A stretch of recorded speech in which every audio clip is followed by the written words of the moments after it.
Hey, what's up you guys? It's Dorothy and welcome back to my channel. If you are new here, thank you for stopping by. Don't forget to give this video a big thumbs up. Comment down below what you want to see in the future.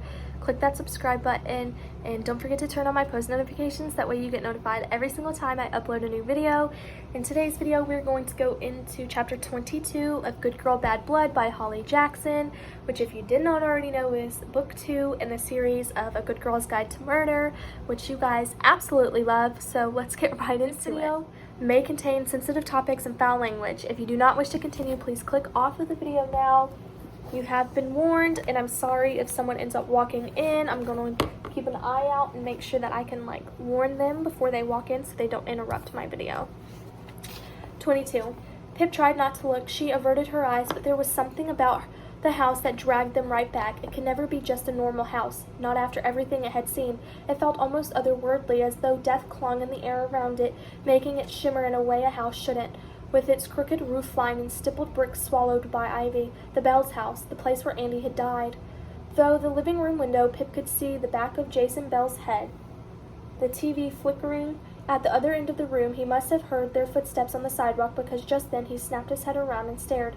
He and Pip made eye contact for just a moment, and Jason's gaze soured when he recognized her. Pip recoiled and dropped her eyes as she and Robbie continued, leaving the house behind.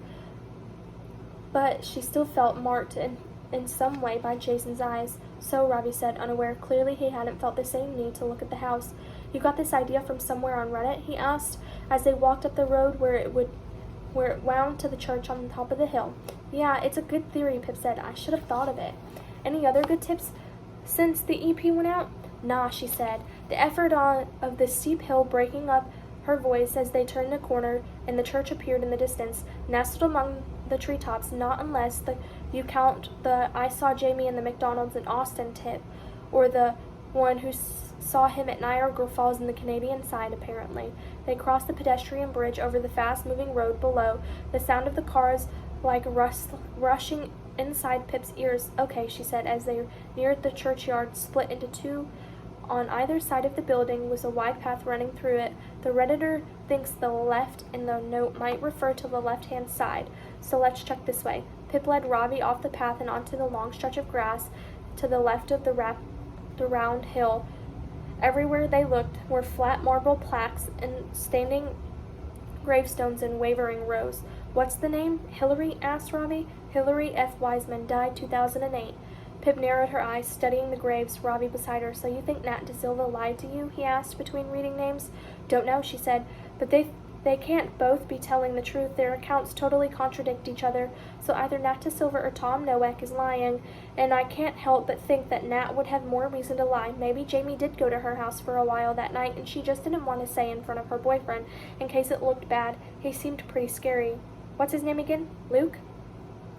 Eaton, yeah. Or maybe she just didn't want to tell me she saw Jamie because she didn't want to be involved. I didn't exactly treat her well last time, or she could be lying because she's involved somehow. I got this weird feeling when I spoke to her and Luke about where they were Friday night, like I wasn't getting the full story. But Jamie was seen alive and well on Weevil Road almost an hour after that, so if he did go to Nat's, he was fine when he left. I know, Pip said, then why lie about it? What is there to hide? Or Tom could be lying, Robbie said, bending down to get a closer look at the faded letters on the plaque. He could be, she sighed, but why? And how could he have known that the house belonged to someone who's, well, a person of interest? You're going to talk to Nat again. Not sure. Pip wound down another row of graves. I should, but I'm not sure she'll talk to me again. She really hates me, and this week is hard enough for her anyway. I could go, Robbie said. Maybe when Max's trial is over? Yeah, maybe, Pip replied, but the thought that Jamie might still be missing by then made something in her sink. She quickened her pace. We're going too slowly. Let's split up. No, but I really, really like you. And Pip could feel his smirk, even though she wasn't looking at him. We are in a graveyard. Behave. They can't hear, he said, ducking from her frown. Okay, fine. I'll check this way. He tri-passed up and over to the far side of the yard, starting at the other end to work back to her. Pip lost him after a few minutes, behind an unkempt hedgerow, and it was like she was alone, standing here in a field of names. There was no one else around, and it was the dead of night, quiet even though it was only 6 o'clock. She reached the end of another row. Still no sign of Hillary. When she heard a shout, Robbie's voice was faint as the wind carried it away from her, but she could hear see his waving hand above the hedges and hurried over. You found it? She said breathlessly now. In loving memory of Hillary F. Wiseman, Robbie read out, standing over a black marble plaque with gold lettering, died October 4th, 2008. Beloved mother and grandmother, you will be missed dearly. That's her, Pip said, looking around. This part of the graveyard was almost closed in, sheltered by a row of hedges on one side and a cluster of trees on the other. It's well covered here. You can't really be seen from any side apart from the path up there. Robbie nodded. Would make a good secret meeting spot if that's what it is. But with who? We know Jamie never met Layla here in real life. What about those? Robbie pointed to a small bouquet of flowers laying beside Hillary's grave. They were dead, dried out and dead, petals flaking away as Pip closed her fingers around the plastic packaging. Clearly left here several weeks ago, she said, spotting a small white card in the middle of the bouquet. Blue ink bled down the paper from the rain, but the important words were still legible. Dear Mom, happy birthday. Miss you every day. Love from Mary, Harry, and Joe, she said. She read aloud to Robbie. Mary, Harry, and Joe, Robbie said thoroughly. Do we know them? No, she said, but I looked on whitepages.com and couldn't find anyone living in Fairview with the surname Wiseman. They aren't Wisemans then. Probably have a different surname through marriage or something.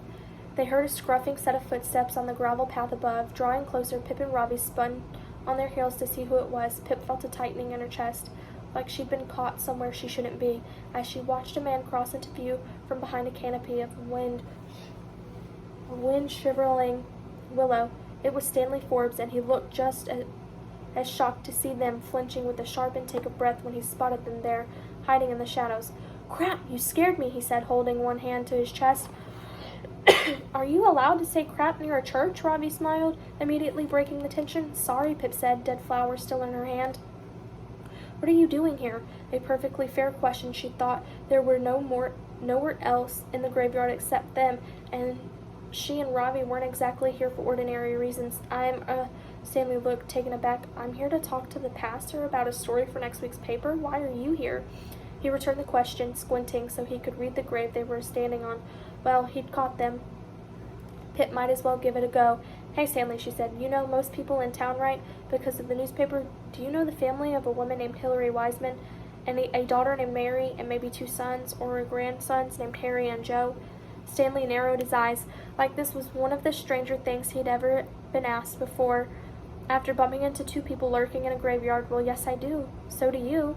That's Mary Scythe, the Mary who volunteers at the paper with me. Harry and Joe are her sons. And as she said that, something clicked in Pip's head. Harry Scythe. Does he work at the bookseller? She said. Yeah, I think so, Stanley said, shuffling to his feet. Does this have something to do with the disappearance you're looking into? Jamie Reynolds? It might. She shrugged, reading something like disappointment on his face when she didn't elaborate. Well, sorry, she didn't want a small-town volunteer journalist chasing the story, too, getting in her way, but maybe this wasn't entirely fair. Stanley had printed the missing poster in the Fairview Mail like she asked, and it had just brought people to her with information. She added, I just wanted to say thank you for printing the notice in the paper, Stanley. You didn't have to, and it really helped, so yeah, thanks for that. That's okay, he smiled, looking between her and Robbie, and I hope you find him. I'm sure you will. He rolled up one sleeve to look at the time. I better go. Don't want to keep the pastor waiting. Yeah, okay, bye. Excuse me. He gave them a small, awkward wave down by her waist and walked off toward the church. Harry Scythe was one of the witnesses on Weevil Road, Pip told Robbie in a hushed tone, watching Stanley walk away. Huh? Really? Robbie said. Small town.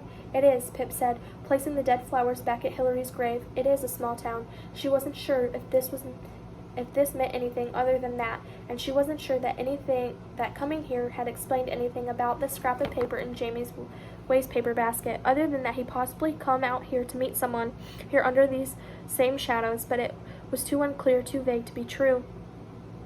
Come on, we should get the trial update done and out of the way, Robbie said, taking her hand and winding his fingers between hers. Also, I can't believe you actually said thank you to Stanley Forbes.